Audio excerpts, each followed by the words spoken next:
Story with Binaca. सुनिए कहानी Binaca की जुबानी। लीजिए, हाजिर है सुभद्रा कुमारी चौहान की कहानी वेश्या की लड़की। छाया प्रमोद की सहपाठिनी थी। प्रमोद नगर के प्रतिष्ठित और कुलीन ब्राह्मण परिवार का लड़का था और छाया थी नगर की एक प्रसिद्ध नर्तकी की इकलौती कन्या। नगर में एक बहुत बड़ा राधा कृष्ण का मंदिर था, जहां पर न जाने कितना सदावत रोज बढ़ता। सैकड़ों साधु मंदिर में पड़े पड़े भागवत भजन करते, मनमाना भोजन करते और करते मनाचार अनाचार। छाया की माँ इसी मंदिर की प्रधान नर्तकी थी। मंदिर को छोड़कर दूसरी जगह वह कहीं गाने बजाने नहीं जाती। मंदिर के प्रधान पुजारी की उस पर विशेष कृपा थी, इसीलिए उसे किसी बात की कमी न थी। गंगा के किनारे उसकी एक विशाल कोठी थी, जहां से सदा संगीत की मधुर ध्वनि आया करती। नगर के संगीत प्रेमी जब स्वयं ही उसके यहाँ पहुंच जाते तो राजरानी उन्हें निराश न करती, किंतु वो किसी के यहाँ बुलाने पर भी गाने के लिए नहीं जाती। छाया इसी राजरानी की इकलौती कन्या थी। राजरानी की सारी आशाएं इसी कन्या के ऊपर अवलंबित थी।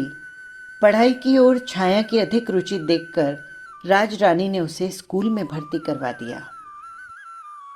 छाया नगर की कुछ पुरानी प्रथा के अनुयायियों के विरोध करने पर भी कुलीन घर की लड़कियों के साथ पढ़ते पढ़ते कॉलेज तक पहुंच गई। और जिस दिन पहले पहल वो कॉलेज पहुंची, प्रमोद से उसकी पहचान हो गई। ये पहचान बनकर न रह सकी। धीरे धीरे वो मित्रता में परिवर्तित हुई और अंत में उसने प्रणय का रूप धारण कर लिया, जिसका परिणाम ये हुआ कि परिवार वालों का विरोध, तिरस्कार, प्रताड़ना न तो प्रमोद को ही उसके पद से विचलित कर सका और न छाया को। विवाह के लिए उन्हें कोर्ट का सहारा लेना पड़ा।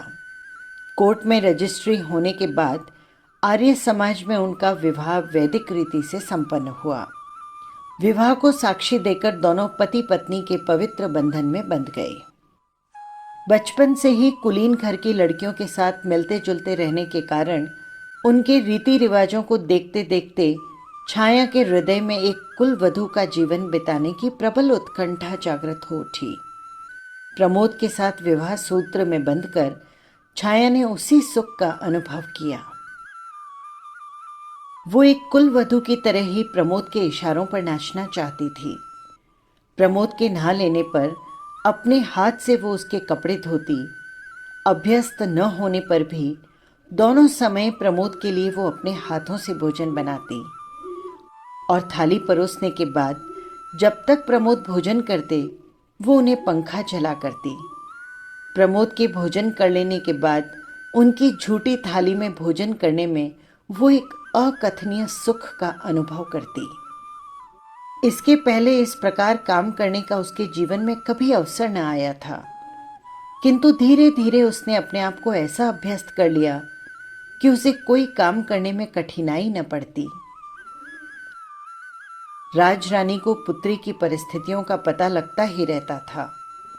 वो सोचती कि मेरे साथ रहकर छाया यहाँ रानियों की तरह हुकूमत कर सकती थी। बड़े बड़े विद्वान रईस यहाँ आकर उसकी कदम बोसी कर जाया करते, किंतु उसकी तो मति ही पलट गई है। अपने आप ही उसने दासियों का सा जीवन स्वीकार कर लिया है। छाया को किसी प्रकार फिर से अपने चुंगल में फांस लेने के प्रयत्न में उसकी माँ अब भी लगी हुई थी। वो सोचती, ऐश आराम में पली हुई लड़की कितने दिनों तक कष्ट का जीवन बिता सकेगी। कभी न कभी तो चेतेगी और आ जाएगी। किंतु छाया तो माता के घर के ऐशो आराम को घृणा से देखती थी। यहाँ वो इस कष्ट में भी जिस सुख का अनुभव करती, उसकी आत्मा को जितनी शांति मिलती, उस रूप के हाट में, उस वैभव की चकाचौंध में उसके शतांश का भी स्वप्न देखना छाया के लिए दुराशा मात्र थी। छाया प्रमोद के विशुद्ध और पवित्र प्रेय के ऊपर संसार की सारी विभूतियों को निछावर कर सकती थी। प्रमोद के साथ ये छोटा सा मकान उसे नंदन वन से भी अधिक सुहावना लगता। सारांश ये कि छाया को कोई इच्छा न थी। प्रमोद का प्यार, उसके चरणों की सेवा का अधिकार, वो सब कुछ पा चुकी थी। प्रमोद के विवाह के बाद प्रमोद के माता पिता ने उन्हें परिवार में सम्मिलित नहीं किया। अपने इकलौते बेटे को त्याग देने का उन्हें बहुत कष्ट था, किंतु प्रमोद के इस कृत्य ने समाज में उनका सिर नीचा कर दिया था। अतः वो प्रमोद को क्षमा न कर सके। स्वाभिमानी प्रमोद ने भी माता पिता से क्षमा याचना न की। अपनी समझ में उन्होंने कोई बुरा काम नहीं किया था, इसीलिए शहर में पिता के कई मकान होने पर भी वो किराए के मकान में रहने लगे। परिवार और समाज ने प्रमोद को त्याग दिया था, किंतु उसके कुछ अपने ऐसे मित्र थे जो उन्हें इस समय भी अपनाए हुए थे। अपने इस छोटे से इने गिने मित्रों के संसार में छाया के साथ रहकर प्रमोद को अब किसी और वस्तु की आवश्यकता न थी। अधिक कठिनाइयां कभी कभी बाधा बनकर उनके इन सुख के सामने खड़ी हो जाएंगी, प्रमोद को इसका ध्यान भी न था। कॉलेज के प्रोफेसर और प्रिंसिपल की उनसे बड़ी सहानुभूति थी। उनका आचरण कॉलेज में बड़ा उज्जवल रहा था और वे परीक्षाओं में सदा पहले ही आए थे। इसीलिए थोड़ा सा प्रयत्न करने पर वहाँ पर वे प्रोफेसर हो सकते थे, परंतु सुख की आत्मविस्मृति तक बाह्य आवश्यकताओं की पहुंच कहाँ होती है। कॉलेज में एक हिंदी के प्रोफेसर का स्थान खाली हुआ, किंतु प्रमोद अपने सुख में इतना भूल गए कि उन्हें किसी भी बात का स्मरण न रहा। उनके मित्रों और छाया ने एक दो बार उनसे इस पद के लिए प्रयत्न करने के लिए कहा भी, किंतु उनका ये उत्तर सुनकर, छाया क्यों मुझे अपने से दूर भगा देना चाहती हो, छाया चुप हो जाती। उसे अधिक कहने का साहस न होता। वो प्रमोद के भावुक स्वभाव से भली भांति परिचित थी। छोटी छोटी साधारण बातों से भी उनके हृदय पर गहरा प्रभाव पड़ता था। यौवन जनित उन्माद और लालसाएं चिरस्थायी नहीं होती। इस उन्माद के नशे को, जिसे हम प्रेम का नाम दे डालते हैं, वो वास्तव में प्रेम नहीं, किंतु वासनाओं की प्यास मात्र है। लगातार 6 महीने तक छाया के साथ रहकर अब प्रमोद की आंखों में भी छाया के प्रेम और सौंदर्य का वो महत्व नहीं रह गया था जो पहले हुआ करता था। अब वो नशा कहाँ था। उन्हें अपने कर्तव्यों का ज्ञान हुआ। उन्हें अब ऐसा जान पड़ता जैसे उन्होंने कोई बहुत बड़ी भूल कर डाली। आर्थिक कठिनाइयां भी उन्हें पद पद पर शूल की तरह कष्ट पहुंचाने लगी। इसके अतिरिक्त माता पिता के स्नेह का अभाव उन्हें बहुत खटक रहा था। उनका चित्त व्याकुल सा रहने लगा। बार बार उस स्नेह की शीतल छाया में दौड़कर शांति पाने के लिए उनका चित्त चंचल हो उठता। माता पिता के स्नेह में जो शीतलता, ममता का मधुर दुलार और जो एक प्रकार की अनुपम शांति मिलती है, वो उन्हें छाया के पास न मिलती। छाया के प्रेम में उन्हें सुख मिलता था, शांति नहीं। स्नेह मिलता था, शीतलता नहीं।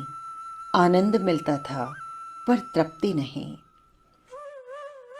हाँ, प्यास और तीव्र होती जान पड़ती। आनंद और सुख की जलन की मात्रा अधिक महसूस होती। वे माता पिता के स्नेह के लिए अत्यधिक विकल हो उठे, किंतु जब माता पिता ने उन्हें अपने प्रेम के पलने से उतारकर अलग कर दिया, तो स्वयं उनके पास जाकर उनके प्रेम और दया की भिक्षा मांगना प्रमोद के स्वाभिमानी स्वभाव के विरुद्ध था। प्रमोद का स्वास्थ्य भी अब पहले जैसा न रह गया था। दुश्चिंताओं और आर्थिक कठिनाइयों के कारण वे बहुत कमजोर और विक्षिप्त से रहने लगे। समाज में भी अब वो मान प्रतिष्ठा न रही। हर स्थान पर बस इसी विवाह की चर्चा सुनाई पड़ती। प्रमोद के इस कार्य से ही नहीं, स्वयं प्रमोद से भी किसी को किसी प्रकार की कोई सहानुभूति न रही। सब लोग प्राय यही कहते कि प्रमोद 2-3 साल के बाद ही अपने इस कृत्य पर पछताएगा। लोग कहते कि ये विवाह प्रमोद सरीखे विवेकी और विद्वान युवक के लिए अनुकूल नहीं हुआ। ठहरी तो आखिर वेश्या की लड़की ही ना, कितने दिन तक साथ देगी। वेश्याएं भी क्या कभी किसी होकर रही हैं या कभी रहेंगी। इस प्रकार न जाने कितनी तरह के आक्षेप प्रमोद के सुनने में आते। इन सब बातों को सुन सुनकर प्रमोद की आत्मा विचलित सी हो उठती। उन्हें इन सब बातों का मूल कारण छाया ही जान पड़ती। वे सोचते, कहाँ से मेरी छाया से पहचान हो गई।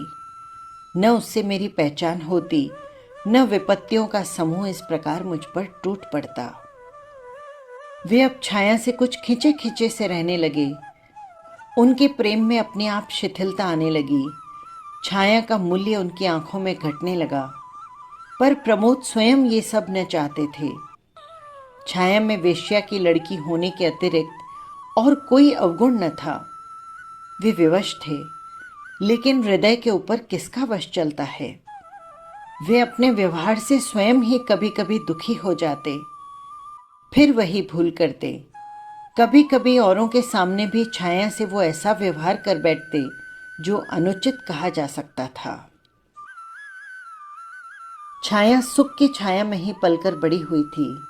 अपमान, अनादर और तिरस्कार के ज्वाला में संसार से वो परिचित भी न थी। अब कदम कदम पर उसे प्रमोद से प्रेम के मीठे शब्दों के स्थान पर तिरस्कार से भरा हुआ अपमान मिलता। प्रमोद के इस परिवर्तन के बाद भी छाया ने समझ लिया था कि प्रमोद के हृदय में उसे एक ऐसा स्थान बना लिया है जिस तक किसी और की पहुंच नहीं। उसे इसी में संतोष था। एक कुल वधू इसके अतिरिक्त और चाहती भी क्या है। पत्नी के रूप में पहुंचकर छाया ने अपना अस्तित्व ही मिटा दिया था। प्रमोद के चरणों में उसके लिए थोड़ा सा स्थान बना रहे, यही उसकी साधना थी। और इस साधना के बल पर ही वो प्रमोद का किया हुआ अपमान और तिरस्कार हंसकर सह जाती थी। उसके ऊपर उस अपमान और तिरस्कार का अधिक प्रभाव न पड़ता। प्रमोद के जरा हंसकर बोल लेने पर वो सब कुछ भूल जाती। उसे कुछ याद रहता तो केवल प्रमोद का मधुर व्यवहार। प्रमोद के माता पिता आखिर पुत्र को कितने दिनों तक छोड़कर रह सकते थे, और अब तो प्रमोद के साथ साथ उन्हें छाया पर भी ममता हो गई थी। उनका क्रोध महीने 1.5 महीने से अधिक ठहर न सका। वो समाज के पीछे अपने प्यारे पुत्र को नहीं छोड़ सकते थे। हृदय कहता था, चलो मना लाओ। बेटा आत्माभिमानी है तो पिता को नम्र होना चाहिए, किंतु आत्माभिमान आकर उसी समय गला पकड़ लेता। पुत्र के दरवाजे स्वयं उसे मनाने के लिए जाना उन्हें अपनी प्रतिष्ठा के अनुकूल न जान पड़ता। फिर पुत्र ही तो है, यदि वो पिता के पास आ जाए तो क्या उसकी शान में कोई फर्क पड़ जाएगा। सारांश ये कि चंद्रभूषण और सुमित्रा अब बहू बेटे के लिए व्याकुल होते हुए भी उन्हें बुला न सके। एक दिन एक व्यक्ति ने आकर कहा कि प्रमोद बहुत दुबला हो गया है और कुछ बीमार सा है। माता का हृदय तो पानी पानी हो गया। उसने उसी समय एक नौकर के हाथ कुछ रुपए भेजकर कहला भेजा कि प्रमोद से कहना कि आकर मिल जाए। रुपए तो प्रमोद ने ले लिए क्योंकि उन्हें आवश्यकता थी, परंतु वे घर न जा सके। उन्होंने समझा माँ ने पिता को बताए बगैर चोरी से घर में बुलवाया है, इसीलिए जिस घर में वे पैदा हुए, जहाँ के जलवायु में पलकर इतने बड़े हुए, उसी घर में चोर की तरह जाना उन्हें भाया नहीं। वे नहीं गए, जाना अस्वीकार कर दिया। इससे सुमित्रा को बड़ा दुख हुआ। वो उठते बैठते चंद्रभूषण से इस बात का आग्रह करने लगी कि वे प्रमोद को स्वयं लेने जाएं।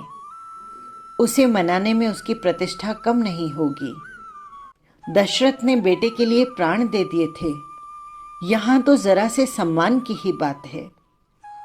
पिता का हृदय तो स्वयं ही पुत्र के लिए विकल हो रहा था। वे तो स्वयं चाहते थे अब सारी जिम्मेदारी सुमित्रा के सिर पर छोड़कर वे पुत्र को मनाने चले गए। वे सोचने लगे, कहीं छाया पैर छूने आई तो? लाख वेश्या की लड़की है, पर अब तो मेरी पुत्र वधू है। क्या मैं खाली हाथ ही उससे पैर छुआ लूंगा? सराफे की ओर घूम गए।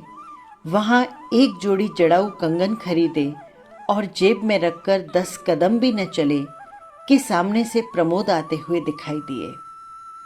चंद्रभूषण के पैर रुक गए। प्रमोद भी ठिठके।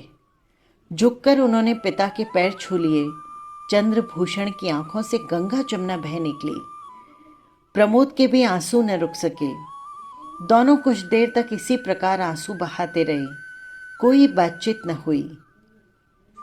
अंत में गला साफ करते हुए चंद्रभूषण ने कहा, घर चलो बेटा, तुम्हारी अम्मा रात दिन तुम्हारे लिए रोया करती है। प्रमोद ने कोई आपत्ति न की, चुपचाप पिता के साथ घर चले गए। उस दिन वे रात बहुत देर से घर लौटे। उनकी बाट देखते देखते छाया भी भूखी प्यासी सो गई। जब प्रमोद अपने कमरे में पहुंचे तो रात के 12 बज रहे थे। इस समय छाया को जगाना उन्हें उचित न लगा। विलंब से लौटने का दुख था, जबकि वे भोजन कर चुके थे और छाया उनकी प्रतीक्षा में भूखी ही सो गई थी। उन्हें छाया के ऊपर दया आई। उसके सिर पर हाथ फेरते फेरते वे नींद की प्रतीक्षा करने लगे। छाया गाढ़ी निद्रा में सोई थी। उसके चेहरे पर कभी हंसी और कभी विषाद की रेखा खिंच जाती, जिसे प्रमोद देख रहे थे। आज उन्हें अपने कटु व्यवहार तीर की तरह चुभने लगे और इसी सोच विचार में वे सो गए। छाया की भी नींद खुली।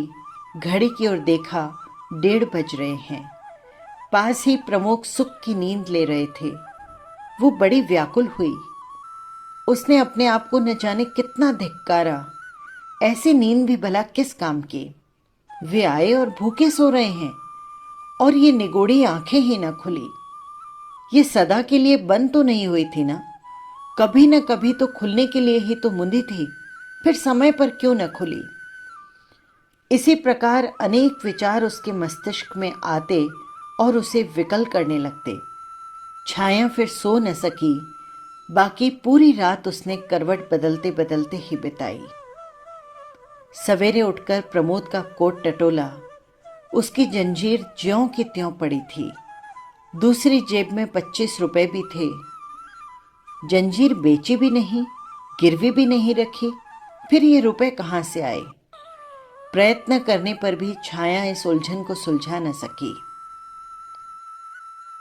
सवेरे प्रमोद सोकर उठे तब उनका चेहरा और दिनों की अपेक्षा अधिक प्रसन्न था।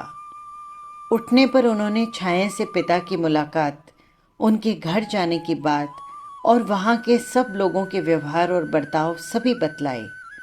छाया सुनकर प्रसन्न हुई, किंतु उस घर में छाया भी प्रवेश कर सकेगी या नहीं, न तो इस विषय पर प्रमोद ने कुछ कहा और न ही छाया को पूछने का साहस हुआ। अब प्रमोद की दिनचर्या बदल गई थी। वो सवेरे से उठते ही अपनी माँ के पास चले जाते, वहीं हाथ मुंह धोते, दूध पीते, फिर अखबार पढ़ते पढ़ाते, मित्रों से मिलते जुलते वे करीब 11-12 बजे घर लौटते। इस समय उन्हें आना ही पड़ता, क्योंकि छाया उन्हें भोजन करवाए बिना खाना न खाती थी। छाया को अब प्रमोद के सहवास का अभाव बहुत खटकता, किंतु वो प्रमोद से कुछ न कह सकती थी। वो कुछ ऐसा अनुभव करती जैसे प्रमोद के चरणों पर अपना सर्वस्व निछावर करके भी वो प्रमोद को उस अंश तक नहीं पा सकी है जितना एक सहधर्मिणी का अधिकार होता है। इस प्रकार 6 महीने बीत गए। आज वही तारीख थी जिस दिन छाया और प्रमोद विवाह करके पवित्र बंधन में बंधे थे। वो आज बड़ी प्रसन्न थी। सवेरे उठते ही उसने स्नान किया, एक गुलाबी रंग की रेशमी साड़ी पहनी, जो कुछ आभूषण थे वो सब पहनकर वो प्रमोद के उठने की प्रतीक्षा करने लगी। प्रमोद उठे और उठकर प्रतिदिन के नियम के अनुसार पिता के घर जाने लगे। छाया ने पहले तो रोकना चाहा, किंतु फिर कुछ सोचकर बोली, आज जरा जल्दी लौटना ना। क्यों, कोई विशेष काम है? प्रमोद ने पूछा। आज अपने विवाह की वर्षगांठ है। कुछ प्रसन्नता और संकोच के साथ छाया ने उत्तर दिया। होगी, उपेक्षा से कहते हुए प्रमोद ने साइकिल उठाई और वे चल दिए। छाया की आंखें डबडबा गईं। वो कातर दृष्टि से प्रमोद की ओर तब तक देखती रही जब तक वे आंखों से ओझल न हो गए। फिर भीतर आकर अनमयस्क भाव से घर के कामकाज करने में लग गई। भोजन में आज उसने कई चीजें जो प्रमोद को पसंद थी बनाई, किंतु इधर भोजन का समय निकल जाने पर भी प्रमोद न लौटे तो वो चिंतित सी हो गई। उसे रहा न गया। उठकर वो प्रमोद के पिता के घर की तरफ चली गई। जहां न जाना चाहती थी वहीं पर गई। जो कुछ नहीं करना चाहती थी वही किया। घर के सामने पहुंचकर देखा कि चंद्रभूषण तख्त पर बैठे हैं। छाया को देखते ही वे कुछ स्तंभित से हुए, किंतु तुरंत ही आदर का भाव प्रदर्शित करते हुए बोले, आओ बेटी, कैसे आई हो? आओ बैठो। छाया के ससुर के सद्व्यवहार की आशा न थी। वो उनके इस व्यवहार पर बड़ी प्रसन्न हुई। उसकी समझ में न आता था कि वो प्रमोद के विषय में कैसे पूछे। इसी पशोपेश में वो कुछ देर चुपचाप खड़ी रही। अंत में अपने सारे साहस को समेटकर उसने पूछा, वे कहाँ हैं? किसे? प्रमोद को पूछ रही हो? वो तो इधर कल शाम से ही नहीं आया। पर हाँ, वो प्रायः मिस्टर अग्रवाल के यहाँ बैठा करता है। तुम ठहरो, मैं अभी उसे बुला लाता हूं। चंद्रभूषण ने उत्तर दिया। उधर प्रमोद की मां दरवाजे की आड़ से खड़ी खड़ी छाया को निहार रही थी और मन ही मन सोच रही थी, कैसी चांद सी है। चाल ढाल से भी कुलीन घर की बहू बेटियों से कुछ अधिक ही जचेगी, कम नहीं। बातचीत का ढंग भी कितना अच्छा है, स्वर कितना कोमल और मधुर है। चूल्हे में जाए समाज, जिसके कारण मैं इस हीरे के टुकड़े को अपने घर में अपनी आंखों के सामने नहीं रख सकती। छाया फिर बोली, आप उन्हें बुलाइए नहीं, मुझे ही वहां पहुंचा दीजिए। अच्छी बात है। ये कहकर चंद्रभूषण अपने एक विश्वास पात्र नौकर के साथ छाया को मिस्टर अग्रवाल के घर भेजकर भीतर आ गए और पत्नी से कहा, सुनो, वो लड़की जिसके साथ तुम्हारे बेटे ने ब्याह किया है आज आई थी यहाँ। पत्नी ने तिरस्कार के स्वर में कहा, वो बेचारी तो उपत के मारे तुम्हारे दरवाजे तक आई और तुमसे इतना भी न बन पड़ा कि घर तक लिवा लाते। चंद्रभूषण सिर खुजाने लगे। वाह, मैंने तो तुम्हारे ही डर के मारे नहीं बुलाया। नहीं तो बुलाने को क्या हुआ, अपनी ही तो बहू है। फिर वे उठकर भीतर गए। अलमारी से वही कंगन की जोड़ी जो उस दिन उन्होंने खरीदी थी लाकर पत्नी के सामने रख दी। बोले, लो, अब जब वो आए तो उसे ये कंगन पहना देना। सुमित्रा ने चकित दृष्टि से एक बार कंगन को देखा और फिर पति की ओर देखा। फिर प्यार किंतु तिरस्कार स्वर में बोली, मेरे लिए तो ऐसे कंगन कभी न लाए। अपनी बहू के लिए कैसे चुपचाप खरीद लाए, किसी को मालूम भी न होने पाया। अरे तो ऐसे कंगन के लिए कलाई भी तो होनी चाहिए। कहते कहते चंद्रभूषण बाहर चले गए। कंगन उठाकर सुमित्रा ने रख लिए और उसी दिन से वो फिर छाया की बाट जोने लगी। छाया ने मिस्टर अग्रवाल के घर पहुंचकर देखा, प्रमोद ताश के खेल में तल्लीन है। वहां पर कई युवक और युवतियां थी। प्रमोद सबसे हंस हंस कर बातें कर रहे थे। वहां पर मिस्टर अग्रवाल की कन्या शांता को छोड़कर छाया किसी को नहीं पहचानती थी। शांता से छाया का परिचय भी प्रमोद ने ही करवाया था। शांता प्रमोद की बाल सहेली थी और वे उसका बहुत आदर करते थे, किंतु आज प्रमोद का शांता के पास इस तरह बैठे रहना और छाया की उपेक्षा करना छाया को बड़ा ही कष्टकर जान पड़ा। वो सोचने लगी कि मैं यहाँ न आती तो ही अच्छा होता। वो बैठ न सकी, 10 मिनट तक चुपचाप खड़ी देखती रही। अंत में शांता की नज़र उस पर पड़ी। उसने उठकर छाया को आदर के साथ बिठाया। प्रमोद को छाया का इस प्रकार उसकी खोज में आना ही सही, उसके मित्रों के घर तक पहुंचना अच्छा न लगा। उसने वहीं सबके सामने उसे डांट दिया। वे सिर से पैर तक जल उठे। कुछ देर वहां बैठकर फिर वे अपने घर आए। घर पहुंचकर उन्होंने छाया को खूब आड़े हाथों लिया। जो कुछ जी में आया क्रोधवश कहते ही चले गए। क्रोध में न मनुष्य की बुद्धि रह सकती है न विवेक। प्रमोद ने जो कुछ कहना था वो भी कहा और जो कुछ न कहना था वो भी कहा। अंत में उन्होंने यहां तक कह डाला, तुम अपने परिवार की चाल क्यों छोड़ सकोगी? अरे गली गली घूमोगी नहीं तो काम कैसे चलेगा? मुझे तो मालूम होता है कि तुम भी वही करोगी जो तुम्हारी मां आज तक कर रही है। छाया कट सी गई। अपमान उसके चेहरे पर तड़प रहा था, किंतु वो कुछ भी नहीं बोली।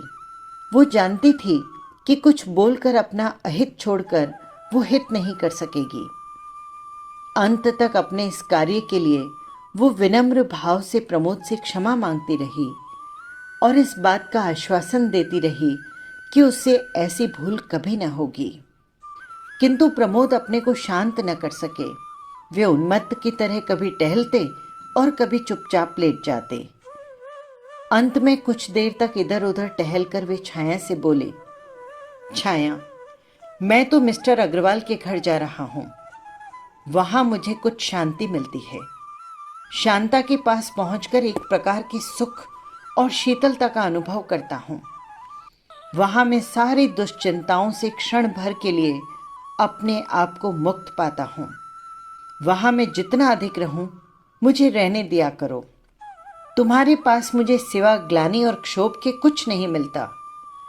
तुम्हारे पास मैं शांति नहीं, अशांति ही पाता हूं। शीतलता नहीं, जलन होती है मुझे।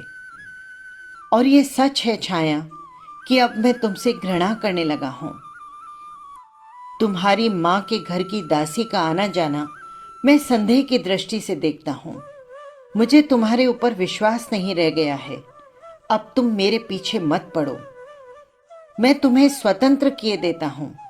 तुम चाहो तो अपनी मां के पास जाकर सुख से रह सकती हो। मैं तो तुम्हारे साथ इतने दिनों तक रहकर भर पाया। बस अब और अधिक मुझे अपने साथ रहने के लिए विवश मत करो।